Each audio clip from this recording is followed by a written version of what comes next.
क्योंकि 17 के पहले तो चाचा और भतीजे में ही होड़ लग जाती थी कि कौन कहां से कितना वसूली करते हैं। ये होड़ का जो सिलसिला चलता था, लेकिन आज इससे दूर हट करके उत्तर प्रदेश ने जो प्रणाली अपनाई है उसका परिणाम है कि हम लोगों को पिछले 7 वर्ष में लगभग 6.5 लाख युवाओं को सरकारी नौकरी देने में 2 करोड़ से अधिक युवाओं को और उत्तर प्रदेश के अन्य तबके के जरूरतमंद लोगों को रोजगार के साथ जोड़ने में, जो निवेश का बेहतर माहौल बना है, इसके साथ जोड़ने में हमें मदद मिली।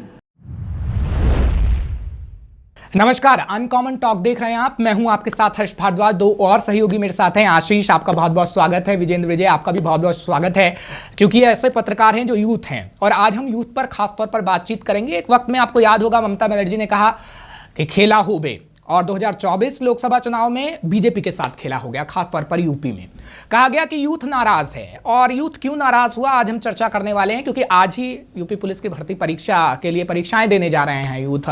कई ऐसी तस्वीरें सामने आई हैं जो ये भविष्य दिखाती हैं कि भैया आप उपचुनाव भी करीब हैं, यूथ को आपने कैसे लेना है, आगे आने वाले समय में यूथ के लिए क्या करना है, और उपचुनाव में योगी साहब वही करने में लगे हुए हैं। हम देख रहे हैं जो मीटिंग है।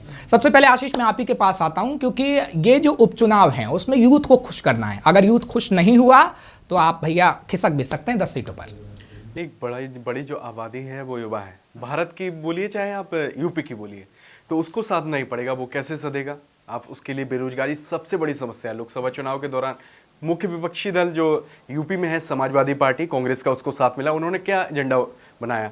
उन्होंने बेरोजगारी का मसला उछाला, उन्होंने अग्निवीर का मसला उछाला, उन्होंने पीडीए कार्ड को भी खेला, और साथ ही साथ उन्होंने आरक्षण का मुद्दा उछाला। आरक्षण के मुद्दे के साथ अब उन्होंने रोजगार को जोड़ा कि आरक्षण होगा जिसकी जितनी हिस्सेदारी उसकी सरकार के अंदर उतनी भागीदारी।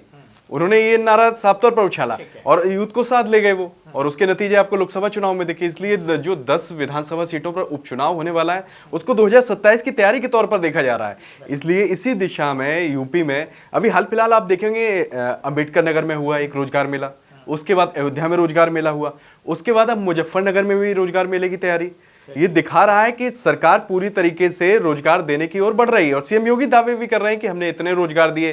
पहले चाचा भतीजे की सरकार थी तब लूट खसोट चलती थी, लेकिन हमने ऐसी नीतियां बनाई कि पारदर्शिता के साथ युवाओं को रोजगार मिल रहा है। अच्छा ठीक है, आपने रोजगार की तो बात की, लेकिन विजेंद्र विजय साहब मैं आपके पास इसलिए आ रहा हूँ क्योंकि योगी साहब कह रहे हैं कि यूथ को कहीं ना कहीं हमने टारगेट किया है। अब पेपर लीक का मसला हुआ, अग्निवीर वाला मसला हुआ, और कई बातें सामने आई, और जब हम यूथ के पास जाते हैं तो वो सभी बातों को कहता है कि ऐसी ऐसी चीजें हैं, अब बताइए कब तक ठीक होंगी। योगी साहब अभी उपचुनावों की बात कर रहे हैं, लेकिन 2027 का आशीष ने जिक्र किया, क्या तब तक वो मैनेजमेंट हो जाएगा ठीक तरीके से कि यूथ खुश होगा?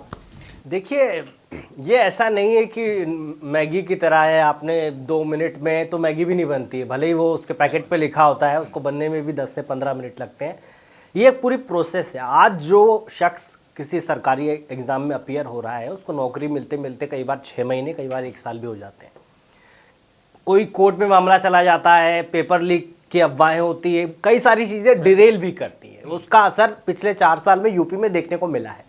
सबसे बड़ी बात यह है कि मोदी 1.0, 2.0 और अभी 3.0, क्या अंतर आपको दिखाई दिया? 1.0 के समय बीजेपी ने बोला था कि साल में हम 2 करोड़ नौकरी युवाओं को देंगे, दी क्या? नहीं हुआ। 2.0 में पुलवामा आ गया, लोगों को नौकरी नहीं मिली, लेकिन राष्ट्रवाद अच्छा लगा और बीजेपी की सरकार फिर से बन गई।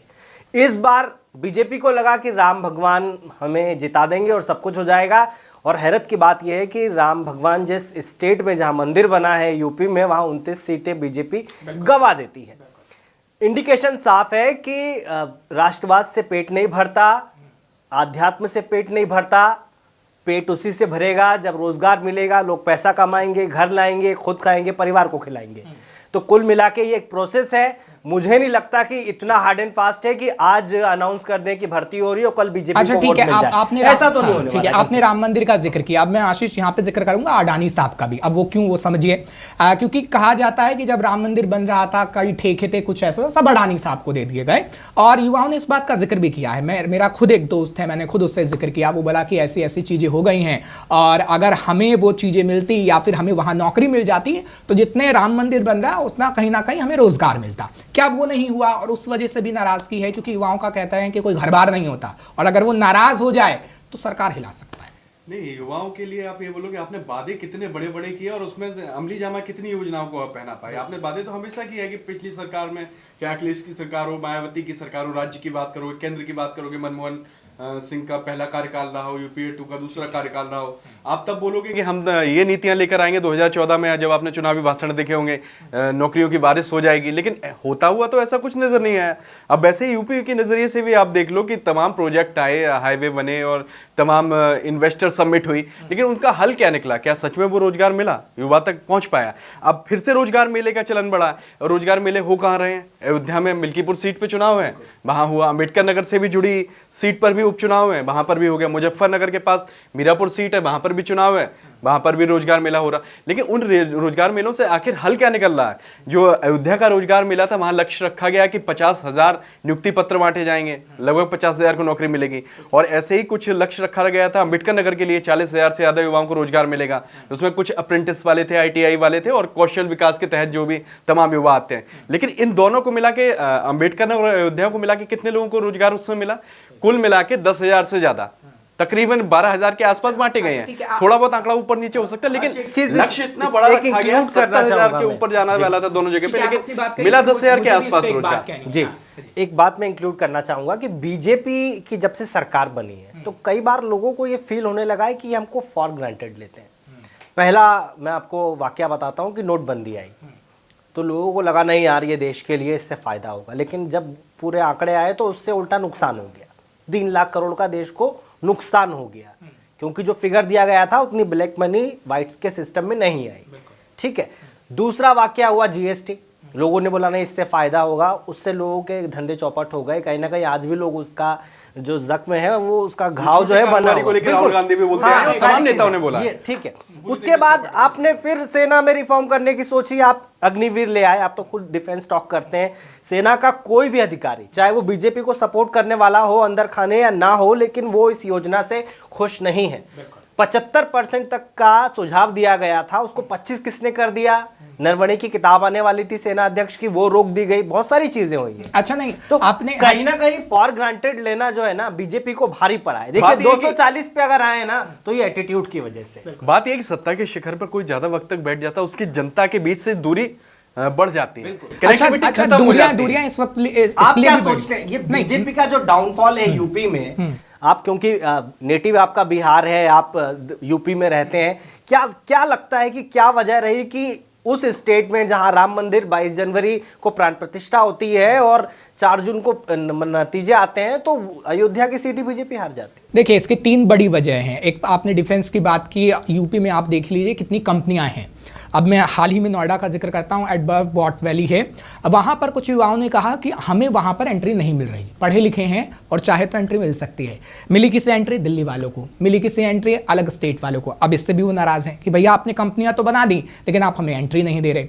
आप अयोध्या की बात करते हैं, अयोध्या में जब MCD को, मैंने खुद बातचीत की, मैं इसलिए आपको बता रहा हूँ, एक यूथ था, हैंडीकैप्ड यूथ था, उसे MCD को एक लेटर देना था कि भैया मेरे को एक छोटी सी खोली लगानी है, आप मेरे को वहां पे परमिशन दीजिए, लेकिन वो परमिशन अब तक नहीं मिली। ये तो उससे भी नाराज हो गया कि आपने वो चीजें नहीं की। तीसरी वजह ये रही क्योंकि हमने देखा आप कास्ट वाले सिस्टम पे ज्यादा चले गए यूपी के अंदर।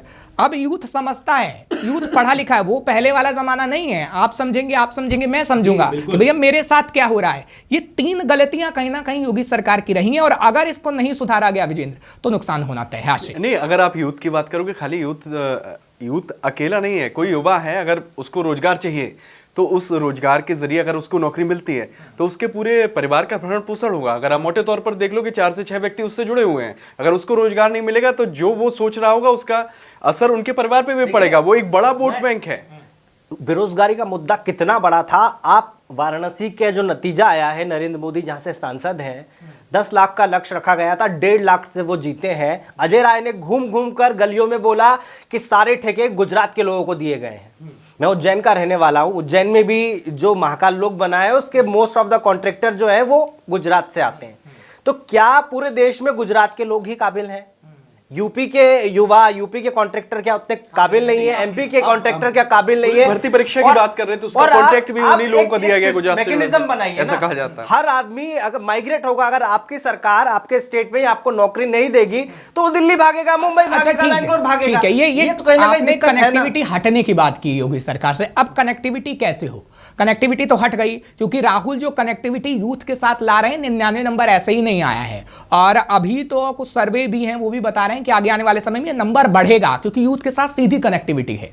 आशीष, नहीं, उस कनेक्टिविटी तो तभी बेहतर होगी जो आपने बताया था, एक अंतर बताया था कि कांग्रेस और बीजेपी के बीच में क्या अंतर है। अब उस अंतर को जो आपने बता दिया, जनता को समझा दिया, आप 2014 में आ गए, 19 में आ गए। अब उस अंतर को आप बताओ भी तो मतलब एक तरीके से अपने काम के जरिए एग्जीक्यूट करके भी तो दिखाओ कि यही अंतर था। आप दिखाने, आप बातें वही कर रहे हैं। आप एक तरफ बोलते हो रैलियों में कि हमने तो कोई भी मुस्लिम और हिंदू नहीं किया, लेकिन आप दूसरी तरफ बोलते हो कि अल्पसंख्यक आपके घर का कमरा ले जाएगा, कोई आपके मंगलसूत्र ले जाएगा, कोई संपत्ति ले जाएगा। एक आप दोनों मोर्चों पे नहीं खेल सकते। आपको एक तरफ अगर आप अंतर बता रहे हो, एग्जीक्यूट अपने काम के जरिए दिखाइए आप कि आप नौकरी दे सकते हो, आपके पास योजना है। आपने तो ये भी वादा किया था कि डॉलर गिर रहा है, मेरे पास पॉलिसी होती है तो डॉलर ऊपर क्यों नहीं जाता? एज और डॉलर का कॉम्बिनेशन बताया था बीजेपी, लेकिन डॉलर कहां पहुंच गया गिर के, अब वो तो आप समझ सकते हो। सबसे भी बड़ी बात यह है कि सरकारी नौकरियों के जो पद खाली हो रहे हैं ना, उनको उस अनुपात में भरा नहीं जा रहा। और सबसे बड़ा रोजगार का कोई जरिया है भारत में, वो इंडियन रेलवे। उसमें कई लाखों पद खाली है, भर्ती नहीं हो रही है, होती है तो बहुत 40-50 लोगों की, 100 लोगों की, 2000 लोगों की। आप 140 करोड़ की आपकी जनसंख्या है। मान लीजिए पहले लोग स्कूल नहीं जाते थे, कॉलेज नहीं जाते थे, आज 100 में से 100 लोग में मैं मानता हूं कि कॉलेज जा रहे हैं, स्कूल जा रहे हैं। अच्छा, वो पास भी हो रहे हैं, 85% तक लोग एलिजिबल भी अच्छा, हैं। इसमें नौकरी फर्क कितना है? मैं थोड़ा समय कम है लेकिन ये सवाल जरूर लूंगा, इसमें फर्क कितना है? क्योंकि पहले के जो लोग थे वो अखबार खंगालते थे, अगर सरकारी नौकरी का कॉलम है भर दिया तो चलिए 2-3 महीने बाद उनके पास लेटर आ गया। अब वही चीज अगर हम करते हैं, आप भी कभी करिएगा क्योंकि कॉलम अभी भी आते हैं, आप अगर वो चीज करेंगे आपको 3-4 साल लग जाएंगे और वो भी लेटर आएगा, फिर आपकी इतनी उम्र हो जाएगी कि भैया आपकी तो उम्र हो गई, अब कैसे नौकरी लग रही है। इसमें कितना फर्क सिस्टम में देखा है? हर्ष, आप डिफेंस को बहुत क्लोजली ट्रैक करते हैं, आप खुद बताइए कि अग्निवीर योजना आई, क्यों लेके आए? युवाओं को रोजगार मिलेगा, 25 लाख रुपए उसको बल्क में मिलेंगे 4 साल होने के बाद। लेकिन कितनी भर्तियां अग्निवीर की निकली? बिल्कुल। सवाल ये भी है ना, आपकी नीयत पे सवाल उठते हैं। जब आर्मी के बड़े बड़े अधिकारी बोल रहे हैं कि आप भर्ती कीजिए, चाइना से भी खतरा है आपको, अब बांग्लादेश के फ्रंट पे भी लड़ना है, पाकिस्तान पे भी है, म्यांमार भी है, आप मालदीव से भी आपको कहीं ना कहीं टसल चल रही है, तो अगर आप अग्निवीर ही भर्ती करना चाहते हैं वो तो करिए। कम से कम आपने कब अखबार में पढ़ा, कब न्यूज चैनल में सुना कि ये अग्निवीर की भर्ती हो रही है और इतने लोग, लाखों लोग वहां पर गए और इतने का सिलेक्शन हुआ? मुझे तो बीते 1-2 साल में कुछ नजर नहीं आया ऐसा। आशीष, आपको कुछ ऐसा नजर आया? नहीं, एक आपको ध्यान होगा कि मोदी सरकार के दूसरे कार्यकाल में, अगर मैं सही हूँ, एक बोर्ड बनाया गया था और एक एग्जाम का पैटर्न शुरू किया गया था जिसमें एसएससी और तमाम रेलवे, उनके लिए एक कॉमन एग्जाम होगा जो कि मतलब एक प्रारंभिक परीक्षा होगी, वो क्लियर करेंगे, उसके आधार पर अगली परीक्षा होगी। वो एग्जाम कितनी बार हुआ? उसके लिए एक मोटा करोड़ों में बजट था उसका 20% भी यूज नहीं हो पाया अभी तक। अब बात करोगे अग्निवीर की, जैसे आप बात कर रहे हो, अग्निवीर से पहले जो तमाम भर्तियां होती थी रेगुलर बेसिस पे सेना की तीनों इकाइयों में, चाहे आप थल सेना की बात कर लो, जल की, चाहे नभ सेना की, लेकिन अब उसके बाद से क्या हुआ, जो उनकी रेगुलर भर्तियां होती थी वो भी रुक गई और अग्निवीर का जो वादा किया गया था कि इतने महीनों बाद होगी या साल में इतने बार होगी, वो भी खाली मुश्किल से 2 या 3 बार हो पाई है अभी तक। आप ये मान के चलिए पिछला भी रोक दिया और अग्निवीर भी नहीं करा पाया। पेपर लीक कोई भी करे लेकिन खामियाजा सरकार को ही भुगतना पड़ता है, चाहे बीजेपी हो या कांग्रेस। अगर राजस्थान में गहलोत की सरकार गई तो पेपर लीक सबसे बड़ी वजह था। ठीक है, लेकिन आपने सुना किस तरीके से आशीष और विजेंद्र विजय बता रहे हैं, क्योंकि वो भी यूथ हैं, एमपी से आते हैं, आशीष यूपी से आते हैं। कहीं ना कहीं जब हम यूथ से बातचीत करते हैं तो थोड़ा सा इम्पैक्ट है कि थोड़ी सी नाराजगी है योगी सरकार से, और अगर योगी सरकार ने ये नाराजगी नहीं दूर करी तो कहीं ना कहीं अंजाम योगी सरकार कोशिश में लगे हैं, लेकिन अंजाम आगे आने वाले समय भुगतना पड़ सकता है। मैं क्वेश्चन मार्क लगा के कह रहा हूँ। 69,000 शिक्षक का मसला, उस भर्ती में तो पूरी तरीके से बिल्कुल डामाडोल हो चुकी स्थिति। अभी तो ये समझ में नहीं आ रहा है कि उसे अब कैसे प्रेजेंट किया जाए, क्योंकि मसला तो अखिलेश सरकार से जुड़ा ना निकला जाए ना उगला जाए, उस सिचुएशन में यूपी की सरकार। हाईकोर्ट ने आदेश दे दिया कि भाई अब 3 महीनों के अंदर पूरी मेरिट लिस्ट दोबारा से तैयार करो। आरक्षण का घोटाला जो विपक्ष आरोप लगा रहा था साबित हुआ या नहीं हुआ, लेकिन हाईकोर्ट ने बोल दिया कि आरक्षण में गड़बड़ी पाई गई है जिस प्रणाली को आपने अपनाया। बिल्कुल वही है ना कि जब हम अनकॉमन टॉक करते हैं तो उसमें बहुत सारी कॉमन एक बातें चीज निकलती हैं। इंक्लूड कर दूं कि लेटरल एंट्री पे जो स्टैंड वापस लिया गया है ना, ये दिखाता है कि मोदी सरकार उतनी मजबूत नहीं है जितनी बीते 10 साल में हुआ करती थी। अब वैसी मजबूती नहीं है। विपक्ष कुछ कह रहा है बैकफुट पे, वक्फ बोर्ड का बिल लेके आए, स्टैंडिंग कमेटी को भेजना पड़ा। मजबूरी भी है ना, बहुत भाई, सारी आपके सहयोग भी इंफॉर्मेशन है। वाला चाहे ऐसा आप बिल यूपी आया में देख वो लो, वापस चाहे यूपी लेना में देख लो, पड़ा। कुल मिला के ये है नजरुल कि भूमि का बिल लेकर आए खुद देखिए, खुद ही आपसे जो बजट आया उसमें उन्होंने बिहार को साधा और आंध्रा को साधा, तो साफ है कि सरकार बचाने के लिए सरकार चल रही है। यही नहीं, सरकार बचाने के लिए आपको यूथ को भी टारगेट करना पड़ेगा, और जो हमने सारी चीजें अनकॉमन टॉक में बताई हैं कहीं ना कहीं उससे समझना होगा योगी सरकार को, क्योंकि जब आप हमारी बातों को सुनते हैं तो हम भी युवा हैं और आप भी यूथ ही होंगे जो आप सुन रहे हैं, क्योंकि हम पत्रकार जरूर हैं लेकिन हम भी एक घर से आते हैं, हम भी रोजगार पाने के इच्छुक रहते हैं और कहीं ना कहीं उन चीजों को समझते हैं। तो योगी सरकार को भी इसको समझना होगा। अनकॉमन टॉक लेकर हम आपके सामने हाजिर होंगे, लेकिन जो हमने अनकॉमन टॉक में कॉमन बातें की है ना, उसे प्लीज समझिएगा, क्योंकि ये आप ही के लिए है और आगे आने वाले समय में अगर आपने इस पर ध्यान नहीं दिया तो आपके भविष्य को कहीं ना कहीं खतरा हो सकता है, और योगी सरकार ने अगर इसे नहीं समझा तो योगी सरकार के भविष्य पे खतरा हो सकता है। फिलहाल आपका बहुत बहुत शुक्रिया विजेंद्र विजय, आपका भी आशीष बहुत बहुत शुक्रिया। जरूर मुलाकात होगी अगले हफ्ते और अनकॉमन टॉक में कॉमन कुछ बातें होंगी, हम आपके लिए फिर से लेकर आएंगे। नमस्कार। यूपी की हर खबर देखने और उनसे अपडेट रहने के लिए हमारे चैनल श्रेष्ठ यूपी को सब्सक्राइब और लाइक करें। साथ ही बेल आइकन को दबाना ना भूलें, जिससे हमारे हर वीडियो की जानकारी आप तक पहुंचती रहे।